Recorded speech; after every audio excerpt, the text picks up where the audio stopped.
Yeah, SPY is still just dancing around here. Same level. SPY is almost up to its upper band. I might let this one work a little bit.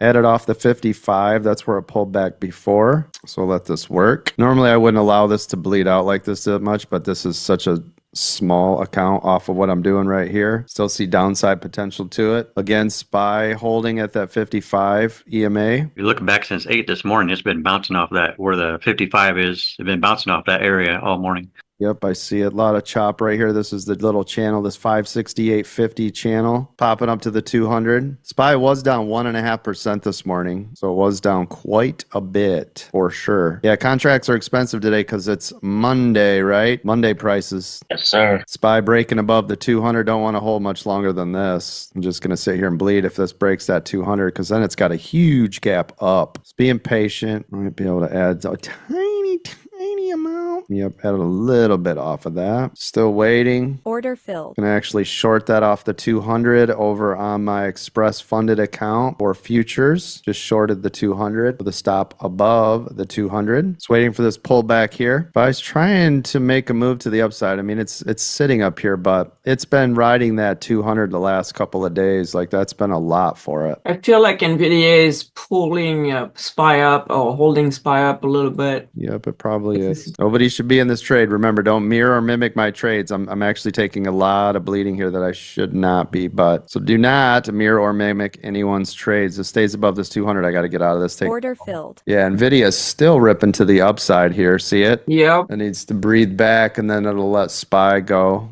But SPY so far to the upside came off of that support of 567.20, still moving to the upside. Just waiting right here, this 569.31. If it doesn't pop that, then I'm going to get all this right back. That was previous level of resistance. Yep. And the 15 minutes SPY didn't break the level. Correct. And I see NVIDIA breathing back here. So NVIDIA is breathing back, which is causing SPY to crash out. Tesla too. Yep. Looking good. Like I said, we want to see SPY back below that 567.20. Give us a gap down to 565.70.